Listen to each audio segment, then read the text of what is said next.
Bienvenidos, estimados participantes. Les saludamos desde la Unidad de Telesalud del Instituto Nacional de Salud del Niño, líder de la pediatría peruana. Es un gusto estar nuevamente con ustedes para hacerles partícipes de una nueva telecapacitación muy importante e interesante para todo el personal de salud, especialmente para enfermería. El día de hoy tenemos como invitada especial a la licenciada Miriam Huamán Vilca, enfermera asistencial del Servicio de Otorrinolaringología, quien tratará el tema cuidados de enfermería a pacientes con nasoangiofibroma. Queda con ustedes la licenciada Huamán. Puede empezar, licenciada.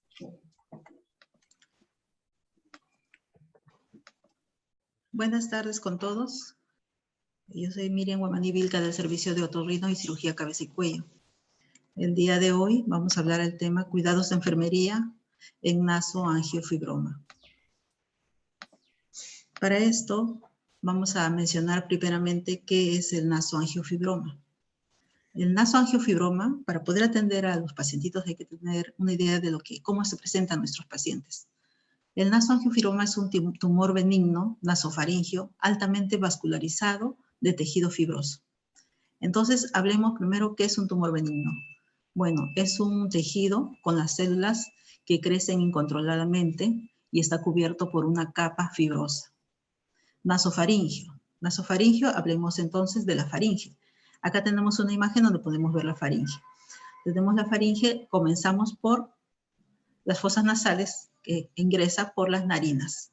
Tenemos las fosas nasales, las coanas, y desde acá hasta la altura donde comienza el esófago y la laringe, ahí termina la faringe. Entonces, la faringe se divide en tres porciones.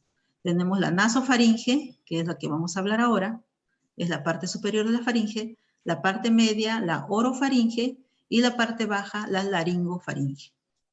Entonces nos vamos a concentrar en lo que es la nasofaringe. Altamente vascularizado. ¿Por qué dice que es un tumor altamente vascularizado? Porque el tumor se nutre de todos los vasos que se encuentran alrededor, es decir, de la arteria carótida, maxilar, palatina, etmoidal. Bueno, conforme va creciendo va a ir nutriéndose de cada arteria o vaso que encuentre. Es un tejido fibroso. ¿Qué quiere decir tejido fibroso? Como su nombre lo dice, bueno, es un tejido conjuntivo. Fibroso porque tiene formas de fibras. Podríamos poner como ejemplo el hígado del pollo. Ustedes han cogido esa parte blanca, endurecida, tipo fibras. Así es el tejido fibroso. Eso es un tejido fibroso. Bien, continuamos. Alta morbimortalidad, hemorragia y destrucción local por el patrón de crecimiento. Es cierto, este tumor produce bastante sangrado, produce destrucción por lo que está creciendo, va fracturando huesos o todo lo que se encuentre alrededor. Presentación casi exclusiva de adolescentes masculinos de 14 a 18 años. Es cierto, pero no es por completamente total que debe de ser así, porque me comentan años atrás, antes de que yo ingrese al servicio, han habido niños hasta de entre 5 y 6 años, un caso de esta patología. Las causas, como todo tumor, son desconocidas, pero se han encontrado receptores androgénicos en la mayoría de los tumores. Por eso es que se presume que solamente es de varones. Pero también me comentan, años atrás ha habido un caso de una niña, una adolescente. ¿Cuándo podemos decir si alguien por ahí nos comenta, sabes qué, tengo un adolescente con estas características? Nosotros podemos sospechar del nasoangiofibroma. Tenemos la triada, los signos y síntomas del nasoangiofibroma. Lo característico, casi siempre, dificultad para respirar. El paciente cuando duerme sobre todo, va a tener dificultad para respirar. Casi exclusiva de varones adolescentes. Como les decía, hombres, adolescentes. Las epístasis a repetición. Con estas tres características podemos sospechar que es un nasoangiofibroma. Bueno, el diagnóstico médico en realidad lo del médico ya, ¿no? Pero nosotros podemos sospechar de qué se trata. Entre los síntomas, entre otros síntomas, tenemos rinorrea unilateral. ¿Por qué? Porque el tumor va a comprimir una zona donde, un lado de la fosa nasal y por el otro va a estar libre, permeable. Entonces, un solo lado va a haber rinorrea. Hipoacusia, también por la presión en la zona del oído, cefalea, dolor ocular porque también va a salir a empujar, expulsar el ojo hacia afuera, otalgia, edema facial. Anosmia, no va a poder percibir bien los olores por el tumor que está comprimiendo. Exoftalmia, como les decía, el tumor va a ser empujado, el ojo va a ser empujado por el tumor. También la nariz achatada, hacia un lado, todas son consecuencias del tumor. Bueno, la obstrucción nasal, una de las fosas nasales va a estar obstruida, rinolalia acentuada, como comúnmente se dice, va a hablar como un gangoso. Edema de paladar, el tumor va a empujar el paladar hacia abajo. Infecciones sinusales, oculares, óticas. La respiración bucal, el apnea y los ronquidos. Eso se va a ver mayormente en la noche. La clasificación que hace el radiólogo en rayos X utiliza esta tabla que es la de Andreas Fisch para poder clasificar en qué grado se encuentra el tumor. Los cirujanos de cabeza y cuello utilizan el estadio de Chandler para poder operar, porque acuérdense que mi servicio es otorrino y cabeza y cuello. Entonces, cuando el tumor está confinado solo a la nasofaringe, acuérdense la imagen, nasofaringe en la parte superior, se llama estadio 1. Y cuando se extiende a la cavidad nasal o al seno esfenoidal también se llama estadio 2. En este caso, aquí intervienen solamente los médicos de otorrino. Cuando el tumor se extiende al menos de algunas de las extremidades, como por ejemplo el seno maxilar, el seno hemorroidal, fosa pterigomaxilar, fosa, la órbita, el cuello, etcétera, por esas zonas ya interviene cirugía de cabeza y cuello.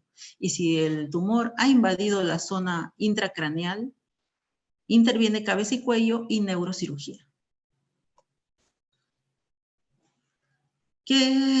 ¿Cuál es el tratamiento en un caso de un paciente de nasoangiofibroma?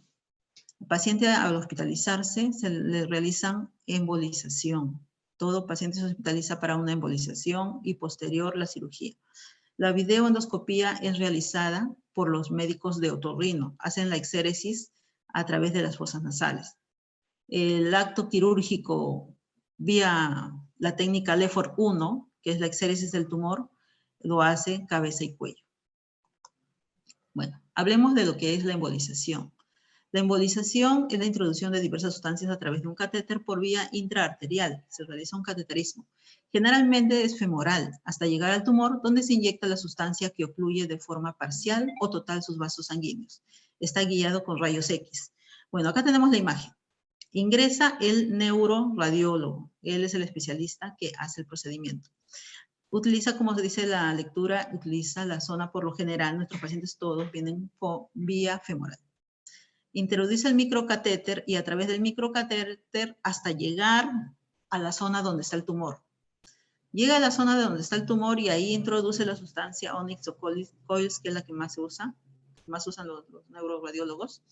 Cuando se encuentra en esa zona donde está el tumor, justo entre la unión del tumor con el vaso, ellos sueltan el líquido, inyectan el líquido. Esta sustancia embolizante, al hacer contacto con la sangre, aumenta de volumen y ocluye la zona, impidiendo que el tumor se siga nutriendo de la sangre. Al final comprime la zona de acceso. El médico deja con la compresión. Vamos a ver aquí la imagen, cómo es el nasoangiofibroma, cuando todavía está sin embolizarse, está, como ustedes pueden ver, bien nutrido por la sangre, por la sangre, y acá está ya posembolización, cuando ya ha ocluido la arteria. Tenemos el paciente como queda, con un vendaje compresivo, con gasas. Bueno, estas otras fotos, ¿no? Para tener referencia. Pero así nos entregan con vendaje compresivo. Hay que evaluar al paciente, siempre la arteria pedial, controlar el pulso, controlar la presión arterial. Vamos a ver los cuidados de enfermería en una posembolización. Vamos a inmovilizar el miembro que ha sido abordado. Ese miembro no lo puede mover por nada durante 24 horas. El paciente tiene que estar postrado. El control de signos vitales, PA, frecuencia cardíaca, temperatura, valorar la zona de la parte distal del miembro embolizado. Por ejemplo, la coloración, la temperatura, el llenado capilar, si pueden mover los deditos. Hay que estarlo viendo constantemente. Verificar los apósitos. Los apósitos no deben estar sangrados ni tampoco deben estar con hematomas. Hasta donde podamos ver, no quiere decir que vamos a retirar los vendajes. No se retira el vendaje. El vendaje tiene que estar por 24 horas. El reposo es absoluto. El paciente no puede moverse. Hay que explicarle. Como son adolescentes, ellos entienden. Hay que explicarles que no se pueden levantar porque ellos se sienten aparentemente bien, pero pueden levantarse, entonces hay que explicarle bien. Comprobar la presencia de los pulsos distales, como les dije, el pedio propítleo, y reiniciar la dieta a las 4 horas del procedimiento. El médico ya deja la indicación. Acá vamos a ver la cirugía videoendoscópica por el servicio de otorrinolaringéresis. Es un procedimiento vía videoendoscópica a través de las fosas nasales para la exéresis del tumor. Acá estamos viendo cómo ingresa por la fosa nasal. Ha ubicado el tumor. Ven, es una zona bastante sangrante. Está extrayendo el tumor con la pinza y sale el tumor por la fosa nasal. Bueno, acá tenemos una imagen de referencia, pero algo así es que quedan nuestros pacientes. Por lo general, no siempre, los médicos de otorrino colocan una sonda Foley y donde estuvo ocupado por el tumor dejan el globo. También hacen su taponamiento nasal y dejan la sonda amarrada atada con un hilito a la cara para que no se mueva, Entonces, el paciente más o menos se ve algo así. Pero esta es otra foto, es una referencial. El paciente va a estar varios días con la sonda. La cirugía por cabeza y cuello. Cabeza y cuello va a ser un procedimiento que se llama la cirugía Lefort 1. Es un procedimiento quirúrgico que se realiza para la movilización del maxilar superior. Realizan una fractura. Acá en la imagen podemos ver, ellos cortan el maxilar superior de lado a lado. ¿Okay? Esa es la cirugía Lefort 1. Acá están realizando el corte. Están abriendo casi todo y ya está completo. Van a extraer el tumor. Para esto los médicos piden los materiales quirúrgicos, materiales para utilizar para el cierre de la cirugía. Acá están extrayendo el tumor. Acá están cerrando con los materiales que se pide. Y bueno, acá han extraído el tumor, como ven, fibroso. Más o menos aproximadamente unos 12, 13, 14 centímetros aproximadamente es el tumor que han extraído en esta foto. ¿Cómo queda el paciente? El paciente acá, vamos a ver. Es una foto de un paciente antigua, pero sí, es así como queda más o menos. Bueno, acá está con la intubación. Ellos no realizan intubación nasal ni bucal. Ellos utilizan la submentoniana. Así hacen la intubación para sal.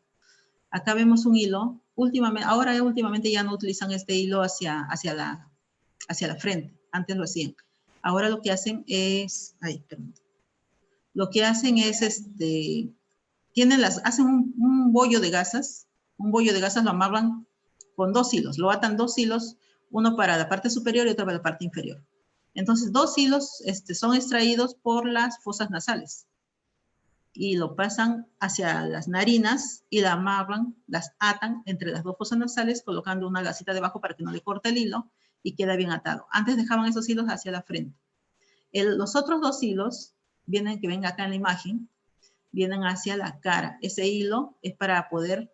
Cuando ya el médico quiere retirar las gasas, corta los hilos de arriba y jala por este hilo para sacarlo por la boca. Entonces tenemos 2 hilos superiores y 2 hilos inferiores que están amarrados. Estos hilos hay que fijarnos bastante. Bien.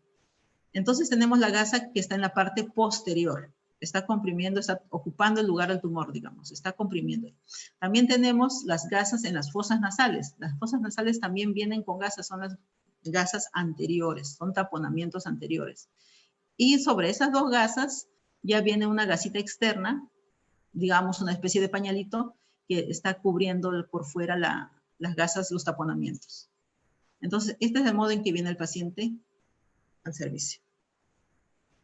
Bueno, ¿qué necesita un paciente para el preoperatorio? Como todo paciente prequirúrgico, necesita su hemograma, o examen de orina, perfil de coagulación, tiempo de coagulación y sangría, HIV, hepatitis B, radiografía de tórax. El médico puede haber pedido tomografías, resonancias. Necesita de 5 a 10 paquetes globulares, plasma fresco congelado y plaquetas. Yo he llegado incluso a estar en un turno en que han pedido más de 10 unidades de sangre de sala, así que por lo general el médico siempre pide de 5 a 10 al familiar antes de la cirugía, en el caso de cabeza y cuello. El riesgo quirúrgico también es necesario para poder pasar a sala de operaciones, así como la evaluación por el anestesiólogo, la disponibilidad de cama en UCI. El médico tiene que haber coordinado desde un día antes la cama y confirmar al día siguiente, el día de la cirugía, que el paciente va a tener cama UCI, si no el paciente no es ingresado. Los consentimientos firmados por el familiar y el médico, el de anestesio y el del procedimiento. Bueno, tenemos acá los diagnósticos: dolor agudo relacionado con la herida operatoria e intervención quirúrgica, evidenciado por la escala del dolor numérica mayor a 5. Bueno, estos pacientitos primero van a pasar a UCI. posterior de UCI, en UCI puede permanecer 1 a 3 días, dependiendo de cómo ha salido el paciente. Viene, muchas veces todavía tiene dolor el paciente. Se refiere, tengo dolor de 8, de una escala del 1 al 10. Hay que entonces las intervenciones de enfermería, controlar funciones vitales, valorar la escala del dolor, valorar los signos de dolor como la taquicardia, diaforesis, agitación, administrar el analgésico indicado, según lo que está prescrito, brindar un ambiente tranquilo y adecuado, distractores, permanencia de la madre, porque la madre es un apoyo emocional bastante fuerte para el paciente, le brinda seguridad. Valorar el efecto del analgésico. En algunos casos vienen los anestesiólogos o bien de paliativos para poder hacer el manejo del dolor. Indican morfina, a veces a infusión, a veces en bolo, bueno, dependiendo del dolor del paciente. Patrón respiratorio ineficaz relacionado con tamponamiento antero-posterior manifestado por periodos de apnea durante el sueño. Bueno, sí, el paciente tiene un patrón respiratorio ineficaz. Muchas veces las mamás también se fastidian, por lo que el paciente ronca. Antes de la cirugía, el paciente ronca bastante. Post cirugía todavía presenta ronquidos, por lo mismo que las fosas nasales están ocluidas y tiene una gasa pues, en la nasofaringe. Las intervenciones de enfermería, vigilar la frecuencia, el ritmo y la profundidad y esfuerzo de las respiraciones. Colocar la cabecera entre 30 y 45 grados. Control de saturación de oxígeno y demás funciones vitales. Verificar siempre los hilos de sujeción. Esos hilos no se pueden soltar por nada, siempre hay que revisarlos. Vigilar constantemente la permanencia, vigilarlo constantemente y permanencia de la madre. Como les digo, la madre es bastante apoyo. Deterioro de la deglución relacionado con obstrucción mecánica, evidenciado por los tapones anteroposteriores. El paciente, por lo mismo que tiene una gasa grande, ahí que los obstaculiza, los obstruye el paso de los alimentos, de la respiración, de todo, tiene bastante incomodidad. Entonces, las intervenciones de enfermería, hay lavado de manos antes y después de cada procedimiento, así como a medidas de asepsia y bioseguridad. Registrar la cantidad y los tipos de alimentos ingeridos durante el día. El paciente puede estar diciendo que come y en realidad no está comiendo, entonces por eso hay que estar verificando que realmente esté comiendo el paciente. Peso diario. El paciente no va a necesitar endovenoso, no va a estar con hidratación continua porque el paciente sí puede comer. Entonces por eso tenemos que coordinar con nutrición para una fórmula especial y dieta licuada. El paciente sí lo tolera, no tiene mucha dificultad de pasar estas dietas. Bueno, ellos no pueden percibir mucho los sabores porque están ya con todo el taponamiento, pero sí lo pasan los pacientes. Prefieren estar con su dieta especial a estar conectados a los sueros. Administrar la fórmula de manera fraccionada con ayuda de un sorbete y una cuchara. No pueden comer rápido, comen despacio, pausado. Por eso hay que tener bastante paciencia con ellos. Brindar un ambiente tranquilo y cómodo. Trastorno del patrón del sueño relacionado con presencia de tapones nasales anteroposteriores, evidenciado por la sensación de asfixia y periodos de apnea. Bueno, en este caso, como les decía, incluso hay algunos familiares que dicen, quiero sacar a mi niño de esta sala o no lo pueden mover al otro niño porque en realidad sus ronquidos de los pacientes, sus periodos de apnea al tomar el aire, hacen unos sonidos bastante fuertes y a algunos no les gusta. Por eso es que estos niñitos hay que tenerles bastante paciencia, bastante comprensión. Hay que valorar la zona de la fijación de los tapones y explicar la importancia de la permanencia de ellos al niño. Permitir la compañía de la madre o del familiar. Comunicar al paciente y al familiar que estaremos cuidándolo. Hay que brindarle bastante confianza y seguridad al paciente. Brindar un ambiente y entorno agradable. Mantener la posición semifowler durante toda la noche. Trastorno de la imagen corporal relacionado con efectos de la cirugía, edema del rostro, labios, taponamiento nasal, evidenciado por ocultar el rostro o taparse. En este caso, ellos son adolescentes, ya se están mirando bastante al espejo, ya no son niños pequeños que, bueno, no se dan cuenta. Los adolescentes sí.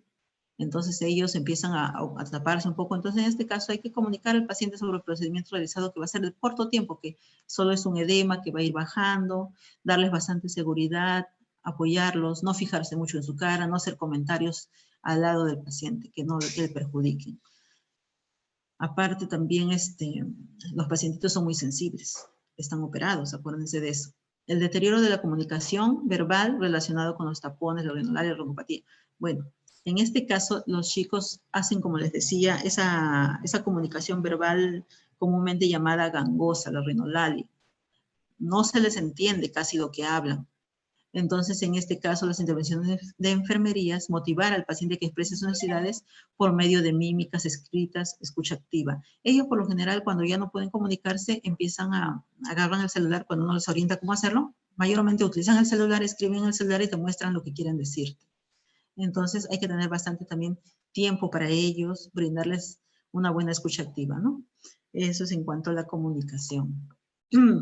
Riesgo de sangrado relacionado con proceso patológico y o procedimiento quirúrgico. En este caso, intervención de enfermería, lavado de manos y bioseguridad, valorar los resultados de hematocrito y hemoglobina, administrar los componentes sanguíneos según se requiera, valorar las zonas de taponamiento antero-posterior, las gasas, siempre hay que verlas que no vayan a estar empapándose de sangre, no tienen por qué estar aumentando la sangre, el sangrado. Fijarse los hilos de sujeción. Mantener el reposo absoluto del paciente. El paciente puede caminar porque no ha sido operado de la cintura para abajo, el paciente se puede mover, todo. Ellos logran levantarse solamente para trasladarse al baño o para bañarse, porque tampoco están permanentemente en la cama. Sin embargo, mayormente sí lo están, por el estado en que se encuentran, por la incomodidad que ellos tienen. Valorar las funciones vitales. Coloración, temperatura y llenado capilar. Siempre hay que ver eso porque puede estar habiendo un sangrado interno. El sangrado puede ser posterior. El paciente a veces puede decir, siento como que me estoy tragando algo tibiecito. Y eso puede ser el sangrado. Esto puede suceder antes de la cirugía, así como después de la cirugía. Antes de la cirugía, mayormente, esto se observa más.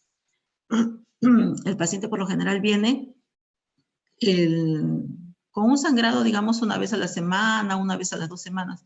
En ese caso, el paciente no tiene vía. Pero, ¿qué hacemos si un paciente empieza a presentar el sangrado más continuo? Por lo general, ellos antes de la cirugía no tienen ningún tratamiento endovenoso indicado.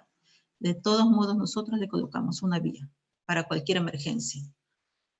Posterior a esto, si el paciente se te presenta un sangrado, hemos tenido oportunidad, bueno, yo he tenido la oportunidad de que un paciente me sangrado una riñonera. Entonces, en ese momento, ¿qué hacemos? Comunicamos a la supervisora comunica al médico de guardia, para que nosotros también tenemos los teléfonos de los médicos de piso, los llamamos inmediatamente, mientras que ellos van viniendo, ya van subiendo los médicos de cirugía, aunque muchas veces ellos prefieren no intervenir en la parte de hacer los taponamientos, solamente en la parte de indicaciones.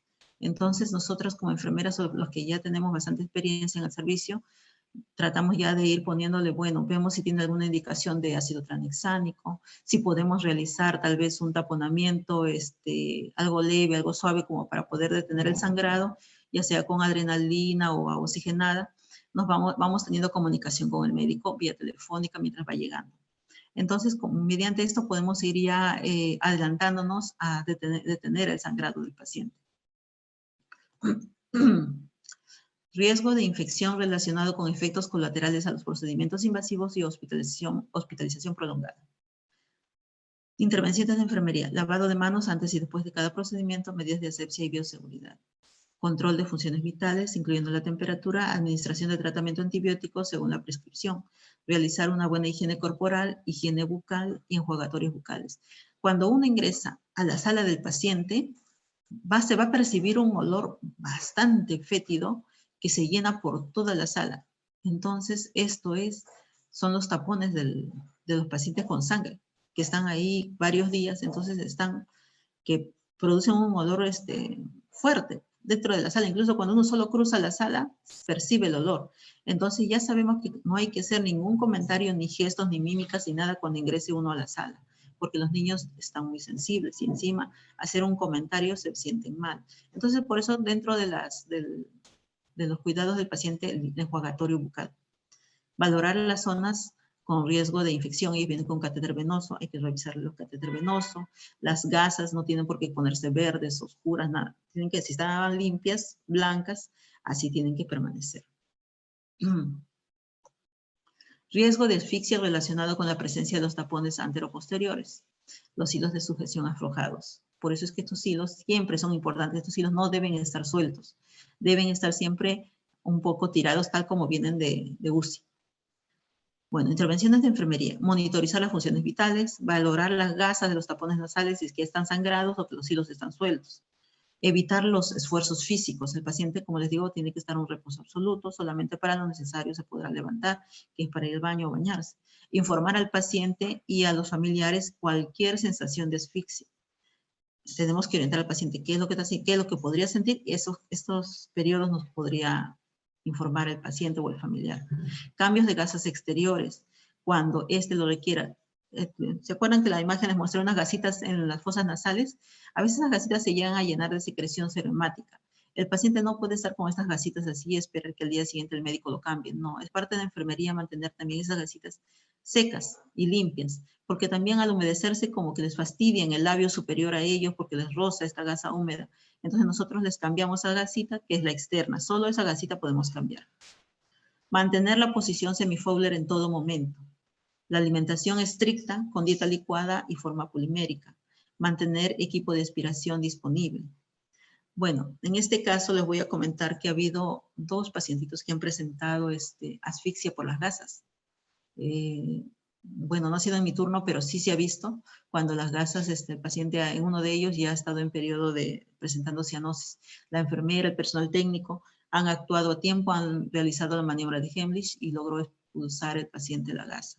Entonces hay que tener bastante vigilancia. Estos pacientes tienen que tener bastante vigilancia por esas gasas. Los hilos, acuérdense. Siempre tiene que estar bien vigilados los hilos. Yo personalmente tuve solamente un paciente que ya avisó, a las 12 de la noche quiso dormir, y cada vez que dormía sentía que se tragaba la gasa, ya los hilos estaban sueltos, ya todo estaba suelto, ya era para retirarlos. Pero no podemos retirar nosotras directamente porque si sucediera un sangrado o algo, ¿qué hacemos? Entonces tratamos de comunicarnos primero con el médico, avisamos a la supervisora, llamamos al médico, llamó al médico, a la supervisora llamó a emergencia, subieron los cirujanos, y mientras eso las horas fueron pasando. El médico de turno no contestaba el teléfono, se le había caído, se le había ocultado, no sé, no había escuchado las llamadas. Entonces solo estábamos trabajando con los cirujanos. Los cirujanos no se atrevían a quitar la gasa, tampoco ellos. Entonces hemos mantenido al paciente prácticamente así entre duerme y despierta. No, si los médicos no se atrevían, no podíamos hacerlo nosotras tampoco delante de los médicos. Entonces, preferentemente esperamos al médico, que se comunicó como a las 5 de la mañana, vino y él mismo lo retiró. Cortó de los hilos, como les decía, corta el hilo superior y retira por el hilo de la boca. Retira las gasas y el paciente ya pudo descansar. Bueno, solamente hasta eso he llegado con mis pacientitos. Muchas gracias. Espero les haya gustado. Bien, licenciada. Por el chat nos han llegado algunas preguntas que le voy a transmitir. Buen día. ¿Cuál es la causa principal y por qué en niños de esa edad se presenta con mayor frecuencia? Como les decía, la causa es desconocida. Por lo que se está sospechando es de las hormonas masculinas, los andrógenos, porque se ha encontrado en algunos tumores estos niveles altos de andrógenos. Entonces, es una sospecha y también las edades es otra de las sospechas, ¿no? Que se da justo cuando es el momento del desarrollo sexual de los chicos. Bien, licenciada. ¿Qué se administra si la hemoglobina baja? Bueno, se coordina con el médico. Por lo general, el médico, nosotros le comunicamos al médico, estamos con una hemoglobina de 7 o 6, porque ha sangrado, o 8 o 9. El médico automáticamente hace, porque el paciente ni bien ingresa, ya el médico le hace bien, licenciada, nos han llegado también otras preguntas por WhatsApp. ¿A los cuántos días le retiran generalmente los tapones nasales? Ya. Los tapones están retirando aproximadamente a los 5 días, pero el médico va evaluando. Retira, retira un poquito de las mechas. Las mechas son los tapones de la nariz, de las fosas nasales, va retirando y va observando. Si todavía tiene un poquito de sangrado, ahí lo deja y corta solamente lo que sacó. No retira por completo. Por lo general a los 5 días. Bien, licenciada. Nos llegó otra pregunta. ¿Después de cuántos días de embolización proceden al exéresis del tumor? Por lo general es 3 días, pero a veces no se consiguen los materiales, no se consigue cama en UCI, bueno, ya sabemos todos cómo es el problema y generalmente hasta los 5 días están ingresando. ¿Cuáles son las complicaciones más frecuentes que ha observado? Como le digo, la complicación que se puede ver mayormente es los hilos de sujeción. Puede soltarse y puede producirse una asfixia. Esa es la mayor complicación postquirúrgica. Prequirúrgica mayormente es el sangrado. El paciente que puede venir, una vez le dije al médico, le digo, doctor, el sangrado ha sido anterior. Eso quiere decir por la nariz. Entonces digo, ¿qué hubiera pasado, doctor? Porque se me vino en una riñonera de sangre, como les decía. ¿Qué hubiera pasado si el sangrado hubiera sido posterior, hacia atrás? En vez de venir hacia la nariz, se iba hacia la garganta. El doctor me dijo, lamentablemente, no hay mucho que hacer si estamos en el piso. Bueno, eso sería otra complicación, que menos mal hasta ahora no ha pasado. Bien, licenciada. Ay, tienen que ser las enfermeras muy observadoras en este caso, ¿verdad? Sí. Ya. Bien, licenciada, le agradecemos por su participación en las telecapacitaciones. Le felicitamos porque ha expuesto un tema en el cual nos ha transmitido sus conocimientos y experiencia. Por favor, sus conclusiones finales dirigidas al público presente. Bueno, muchas gracias a todas. Espero les hayan entendido este caso tan especial de los niños que tenemos en el servicio. En realidad, no es un caso que se presente muchas veces. Al año tenemos 3 o 4 pacientes. Duran bastante tiempo en el servicio. Su estadía es bastante triste para ellos porque se alejan de su familia, se alejan de sus seres queridos, entonces bastante comprensión con ellos. Eso es todo. Gracias. Bien, licenciada. Gracias a todos los que se conectaron el día de hoy. Les recordamos que este y todos los temas que presentamos se encuentran colgados en la página web y canal de YouTube de Telesalud del Instituto Nacional de Salud del Niño. Les esperamos mañana con otro tema muy interesante. Muy buenas tardes a todos.